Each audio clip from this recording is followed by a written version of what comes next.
তরকারিতে লবণ কম হয়েছে তাই তার গোষ্ঠী সহ বকা দিলেন। হ্যাঁ, তরকারিতে কি কম হয়েছে? লবণ, বকা দিলেন। অথচ আপনাকে যদি রান্না করতে দেওয়া হয় তো লবণ দিতে আপনার স্মরণই থাকবে না।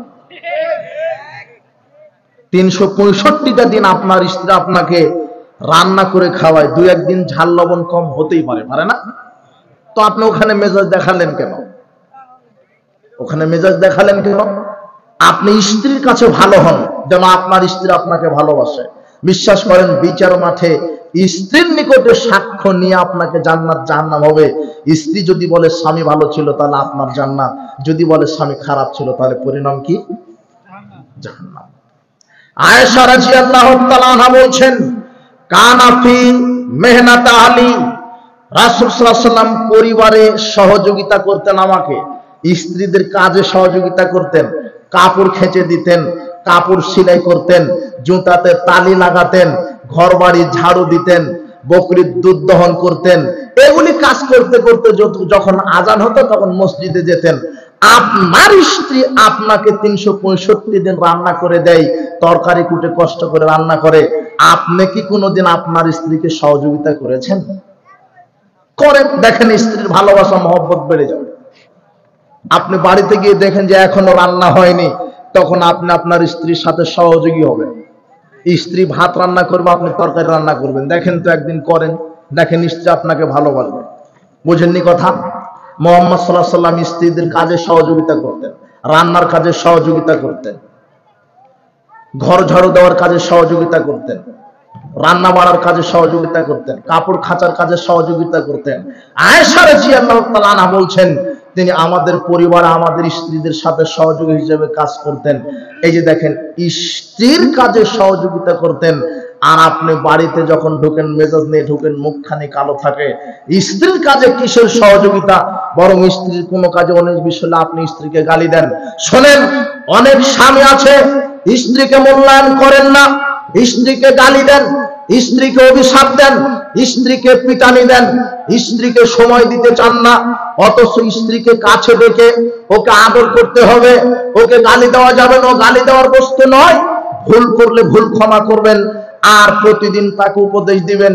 রাসূল সাল্লাল্লাহু আলাইহি ওয়াসাল্লাম সাহাবীদেরকে বলছেন, ইরজিউ ইলা আহলি, তোমরা তোমাদের পরিবারে ফিরে যাও, ফাকিমু ফিহিম, স্ত্রীদের সাথে বেশি বেশি থাকো, ওয়ামুরহুম, তাদেরকে নির্দেশ দাও, তাদেরকে ভালো কাজের আদেশ করো, মন্দ কাজের নিষেধ করো। বেশি বেশি স্ত্রীদের কাছে থাকো।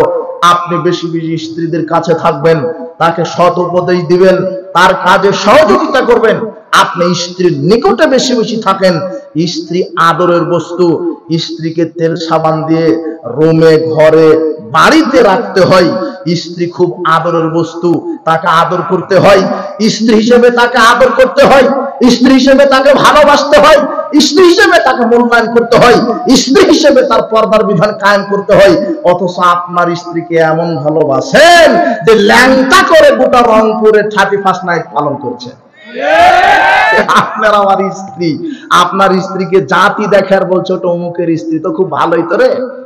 অবাক কথা, আপনার স্ত্রীকে যে পোশাক পরিয়েছেন ল্যাংটা হয়ে সেজেছে, অথচ আপনার স্ত্রীর মারাতো আওরাতুন, আপনার স্ত্রী ঘরের বস্তু।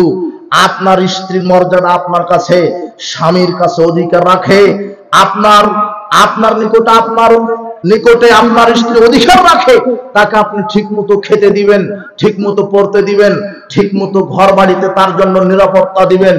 রাসূল সাল্লাল্লাহু আলাইহি ওয়াসাল্লাম বলছেন, ইযাম ফাকা রাজুল আলা আহলি বাইতি, কেউ যদি তার পরিবারের জন্য খরচ করে, ইহতাসিবুহা, নেকির আশাতে, কেউ যদি তার পরিবারের উপরে খরচ করে নেকির আশাতে, ফাওয়ালাহু সাদাকা, তার আল্লাহ তাকে সাদকার নেকি দিয়ে দেন, দান করার নেকি দিয়ে দেন। কাফাবিল মারই ইসমান আইযায়ামা কুতা, রাসূল সাল্লাল্লাহু আলাইহি ওয়াসাল্লাম বলছেন, মানুষের জন্য পাপী হওয়ার এতটুকুনি যথেষ্ট।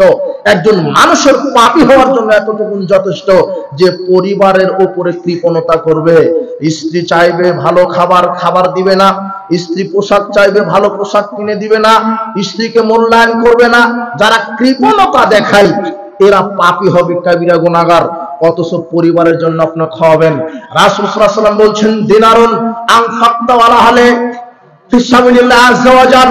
শোনো সাহাবীগণ, কেউ যদি 1 টাকা আল্লাহর রাস্তায় দান করে, কেউ যদি 1 টাকা ঋণ দাস মুক্তির জন্য দান করে, কেউ যদি 1 টাকা তার পরিবারের জন্য দান করে, তাহলে আল্লাহর রাস্তায় আর আটকে থাকা আল্লাহর রাস্তায় 1 টাকা দান করার চাইতে পরিবারের উপরে 1 টাকা দান করলে আল্লাহ তার আমলনামাতে নেকি বেশি লিখে দেন। তাহলে স্ত্রী হিসেবে আপনার নিকটে মর্যাদা।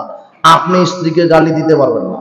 অনেক স্বামী আছে স্ত্রীর উপরে অত্যাচার করে, স্ত্রীকে পিটায়, স্ত্রীকে গালি দেয়, স্ত্রীকে অভিশাপ করে। আপনি স্ত্রীকে মূল্যায়ন করেন। যদি স্ত্রীকে গালি দেন, স্ত্রীর কাছে যদি আপনি খারাপ হন, তাহলে বিচারের মাঠে আপনি টিকতে পারবেন না। বিচার মাঠে আপনি টিকতে পারবেন না। বলছিলাম উপস্থিত বৈঠকের মুসলিম দিনী ভাই বোন, ইসলাম নারীর কতটা মর্যাদা দিয়েছে আপনাকে দেখাই। স্বামীর কাছে স্ত্রী কত মর্যাদা। ইহুদিরা নারীদেরকে মর্যাদা দেয়নি। যখন ইহুদি নারীদের হায়েজ হয়, নেফাস হয়, ঋতু হয়, তখন ইহুদিরা বলে যে নারী পচে গেছে, তারা তাকে ঘরে রাখতো না, বাড়ির বাহিরে রাখতো। ইহুদিরা যদি ওই সময়তে যখন কোনো নারীর ঋতু হয়, যখন কোনো নারীর হায়েজ হয়, তখন ইহুদিরা বলে যে নারী পচে গেছে, ও দুর্গন্ধযুক্ত, ওকে বাড়িতে ঘরে রাখা যাবে না, ঘরের বাইরে রাখে। কিন্তু ইসলাম নারীকে কত মর্যাদা দিয়েছে। আয়েশা রাদিয়াল্লাহু তাআলা আনহা বলছেন যে আমি আর মুহাম্মদ সাল্লাল্লাহু আলাইহি ওয়াসাল্লাম একই পাত্র থেকে পানি উঠিয়ে একসাথে গায়ের সাথে গা লাগিয়ে আমরা গোসল করতাম, অথচ তখন আমি ঋতুবতী। দেখেন মুহাম্মদ সাল্লাল্লাহু আলাইহি ওয়াসাল্লাম স্ত্রীদেরকে পাশে রেখেছেন। ঋতু হয়েছে বলে নারী পচে যায় না। নারী পচার জিনিস নয়, নারী খুব দামি জিনিস, নারী খুব দামি জিনিস, নারী খুব আদরের জিনিস স্ত্রী হিসেবে, নারী খুব ভালোবাসার জিনিস, নারী প্রেম ভালোবাসার জিনিস স্ত্রী হিসেবে। আপনি আপনার স্ত্রীর সাথে প্রেম করবেন, ভালোবাসবেন, আদর সোহাগ দিবেন। ও ঋতুবতী হোক আর পবিত্র থাক, সব সময় তাকে পাশে নিয়ে থাকবেন। আয়েশা রাদিয়াল্লাহু তাআলা আনহা বলছেন আমি যখন ঋতুবতী হই, মুহাম্মদ সাল্লাল্লাহু আলাইহি ওয়াসাল্লাম তারপর আমাকে সাথে নিয়ে একসাথে গোসল করেন। আমি ঋতুবতী, মুহাম্মদ সাল্লাল্লাহু আলাইহি ওয়াসাল্লাম বলছেন মাথাটা আমার আশ্রিয়ে দাও চিরুনি দিয়ে। আয়েশা বলছেন আমি যে ঋতুবতী, বলছে সমস্যা নেই, মাথা আশ্রিয়ে দাও। রাসূল সাল্লাল্লাহু আলাইহি ওয়াসাল্লাম বলছেন আয়েশা মসজিদ থেকে মাদুরটা নিয়ে আসো। আয়েশা রাদিয়াল্লাহু তাআলা আনহা বলছেন আমি যে ঋতুবতী, মুহাম্মদ সাল্লাল্লাহু আলাইহি ওয়াসাল্লাম বলছেন মাদুর নিবা হাত দিয়ে, তোমার হাতে ঋতু লেগে নেই, তোমার হাতে ঋতুর রক্ত, মাসিকের রক্ত লেগে নেই, মসজিদে ঢুকে তুমি মাদুরিটা দাও। এই যে দেখেন ইসলাম নারীকে কতটা মর্যাদা দিয়েছে। আয়েশা রাদিয়াল্লাহু তাআলা আনহা বলছেন আমি আমার স্বামী মুহাম্মদ সাল্লাল্লাহু আলাইহি ওয়াসাল্লাম একসাথে খেতে বসেছি। আমি খেতে খেতে গোশতের টুকরাতে, হাড্ডির টুকরাতে যেখানে কামড় দিয়েছি, আমার হাত থেকে হাড্ডির টুকরাটা কেড়ে নিয়ে মুহাম্মদ সাল্লাল্লাহু আলাইহি ওয়াসাল্লাম ওই হাড্ডিটা চিবিয়ে খেয়েছেন। দেখেন তো কত মহব্বত স্বামী স্ত্রীর, কত মহব্বত। আর আপনাদের মধ্যে দাঁড় কুমড়োর সম্পর্ক। আপনি ভাত আর তরকারি প্লেটে বেড়ে আরেক ঘরে গেছেন, আপনার স্ত্রী আরেক ঘরে গেছে, বুঝলেন কথা? অথচ দেখেন একটা হাড্ডি, একটা টুকরা গোশ অর্ধেক খেয়েছে, খেয়ে হাড্ডিটা খেয়ে নিচে রাখবে, ওই হাড্ডিটা তুলে মুহাম্মদ সাল্লাল্লাহু আলাইহি ওয়াসাল্লাম মুখে দিয়েছেন। তখন আয়েশা রাদিয়াল্লাহু তাআলা আনহা ঋতুবতী। আয়েশা রাদিয়াল্লাহু তাআলা আনহা বলছেন আমি গ্লাসে পানি পান করেছি, যেখানে ঠোঁট লাগিয়ে পানি পান করেছি, মুহাম্মদ সাল্লাল্লাহু আলাইহি ওয়াসাল্লাম ওই জায়গাতে ঠোঁট লেগে পানি পান করেছেন, অথচ আমি তখন ঋতুবতী। মাইমুনা রাদিয়াল্লাহু তাআলা আনহা বলছেন আমি চাদর গায়ে দিয়ে আছি, মুহাম্মদ সাল্লাল্লাহু আলাইহি ওয়াসাল্লাম ওই চাদরের এক অংশ গায়ে জড়িয়ে সালাত আদায় করলেন, অথচ আমি ঋতুবতী। আমি যখন ঋতুবতী তখন এক চাদরে দুইজন এক চাদরের ভিতরে আছি, ওই সময়তে মুহাম্মদ সাল্লাল্লাহু আলাইহি ওয়াসাল্লাম সালাত আদায় করছেন, তখন আমি ঋতুবতী।